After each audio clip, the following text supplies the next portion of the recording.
Ladies and gentlemen, I honestly don't know how Azimio Umoja One Kenya Alliance can actually be helped. Because clearly they keep on repeating the same mistake. And I don't know whether it is by design or not. Because yesterday, Azimio Umoja One Kenya Alliance named 3-member team to the panel that is supposed to audit the 2022 presidential elections. I've gone through the list presented by Azimio. I'm convinced that the team will not deliver. Azimio named Amos Wako to the team. Amos Wako is definitely going to lead that team. Amos Wako is a lawyer, a former Attorney General, and a former Senator for Busia. Qualified, but not the right man for that job. Azimio also nominated Judith Pareno to the team. I don't know what informed the choice of Judith Pareno. What I know is that Judith Pareno is a lawyer. I also know that Judith Pareno is a former chair of ODM Elections Board. I doubt if Judith Pareno is the right person to oversee the audit of the 2027, the audit of the 2022 presidential elections. And of course, they've also included a gentleman called Julius Njiraini. Julius Njiraini is a forensic expert. I've actually tried digging his background to see his previous work. I'm not getting much from him, but for him, probably he's the right person for this team.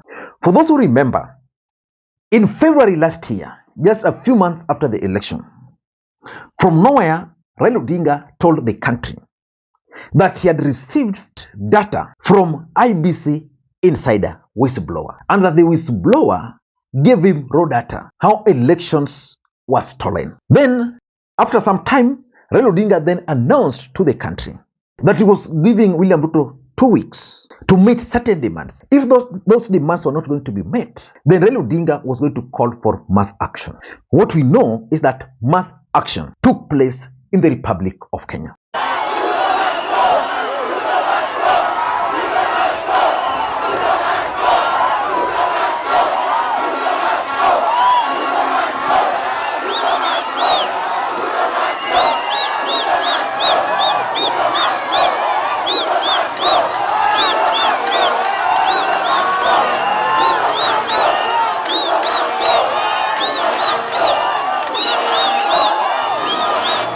And even William Ruto, who had promised that he won't be scared, he won't be intimidated, was actually shocked by the outcome of the demonstrations.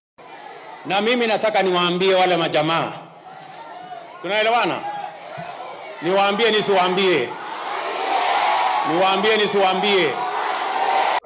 Kenya became ungovernable. Then from nowhere, the international community, the churches, and a lot of other groups started piling pressure on Raila Odinga and William Ruto to talk. Raila and Ruto met somewhere, and then Raila Odinga called off the demonstrations. But Raila Odinga was also very clear that before he could call off the demonstrations, he placed some demands. Let me just play for you the clip of Raila Odinga placing some demands to be met. Secondly, electoral deceit must end. Servers must be opened and audited, and servers must be opened and audited under auspices of a reputable firm or organization, failure to which we shall lead the people to restore their authority and voice. 5, the ongoing process. Hello? 5, the ongoing process of reconstituting IEBC must stop immediately. A bipartisan task force must be put in place to restructure the IEBC in a manner that ends its monolithic operations. 6, Six. Six. Six. Six. If these demands are not heeded within 14 days. So the demands were four generally, or were they four or three? The cost of living, the IEBC servers, and that these IEBC servers needed to be audited by reputable international firms. And he also called for the reconstitution of the IEBC, which William Ruto had started. He wanted it to be halted, and of course, the NADCO report halted it. And he also talked of party hopping. Then, of course, the bipartisan team was formed. Kalonzo, Ichung'wah, they started talking, and then they presented the report the other day. And one of the issues is the issue of the audit of the 2022 presidential elections results. So let me just get for you what the NADCO report is trying to say here. According to the NADCO report, the leadership of the majority and minority coalitions are required to appoint a panel to evaluate the 2022 electoral process within 21 days of the report's adoption by Parliament. I think it's now, the deadline is almost lapsing. The 21 days is almost lapsing. So Azimio presented the names. We expect Kenya Kwanza to also do the same. Now, according to the NADCO report, the panel shall consist of 6 experts. I hope you understand that. 6 experts. The majority and the minority parties or coalition of parties shall each nominate 3 experts. And the panel shall jointly appoint a reputable firm or consortium of firms to undertake the valuation. So in short, Azimio is supposed to name 3 experts. Kenya Kwanza, 3 experts. And then after that, they are going to appoint a reputable firm or a consortium to conduct the audit. And that's why I strongly believe that this team appointed by Azimio, they're not expert in the fields. They are not. And I'm coming to that. And the report also states that if there is no agreement on the joint appointment of a firm, each side of the panel shall appoint a reputable firm to undertake the evaluation. The 2 firms shall coordinate the evaluation process. So it means if Azimio and Kenya Kwanza cannot agree on the firm, then Kenya Kwanza will be given the opportunity to appoint their own firm, Azimio also to appoint their own firm. Then these 2 firms will now work, conduct their audit, and of course, they shall coordinate now this evaluation process. That is what is expected here.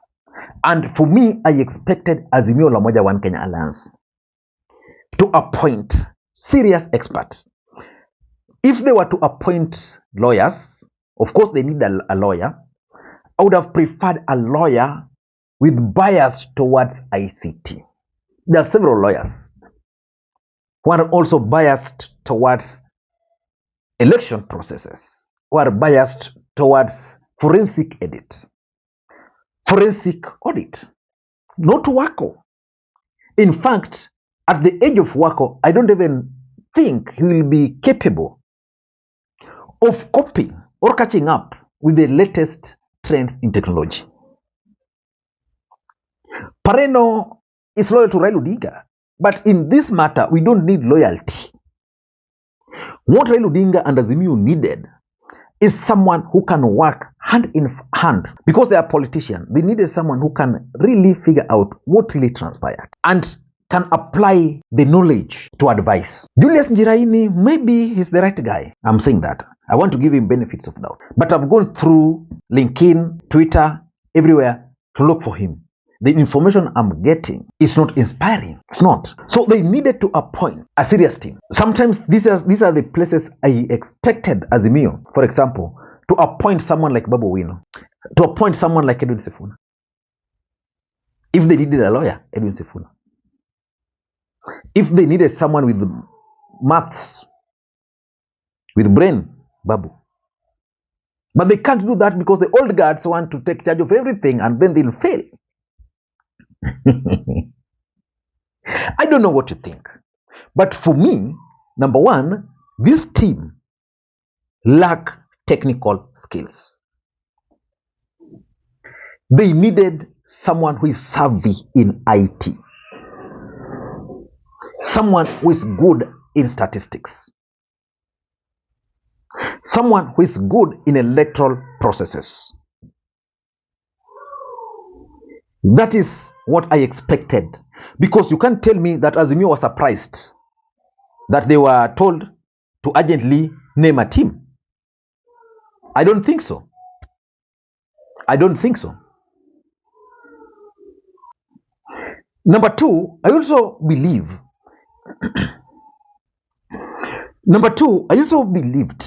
that Azimio Umoja One Kenya Alliance needed fresh and young blood for this task. People who are going to prove a point. Of course, there's the need for stability. But for this particular task, with the current trend in technology, Azimio needed just get out there and get the best for this task. Because remember, for William Ruto, he wants to use the audit to legitimize his win. And probably that's why he agreed to it. Because initially, if there's one area Kenya Kwanza didn't want Azimio to venture into, is the audit of the servers. Then from nowhere, they agreed, okay, let us have the servers open. Let us have the servers audited. That should have been a red flag for Azimio, which means for Azimio to succeed, they needed people, smart people, who understand ICT. And those people can only be young people. I can assure you, young people are dangerous in this world today. So they just needed young people to deal with this particular matter. Forget about politicians. Forget about Wako. Forget about Pareno for this task. Assign them other task. And the other thing I expected was that this team ought to have had someone who is experienced in matters of election. You see, someone like Julius Otieno, for example, I'm just giving his name, is an expert in electoral processes. He was part of the team at the Supreme Court, the Piki Ponke guy. So if Azimio was serious, they would have had a chat with someone like Willis or nominated him to this task, because the guy understands, he's a lawyer, he understands electoral process, and having participated in the last election, there are areas he believes monkey businesses took place. But now, why not have that? Why should you have Judith Pareno, not that kind of a person? And of course, just like I was trying to explain, for William Ruto, this audit is what he's going to use to punch Azimio down. He's going to land a heavy punch on Azimio, because Azimio are joking. William Ruto wants to prove that indeed he won. And therefore, the noise about rigging, blah, blah, blah, will neither be here nor there. Because Azimio have opted for a weak team. I don't know what you think. That's my take. Till next time, bye-bye.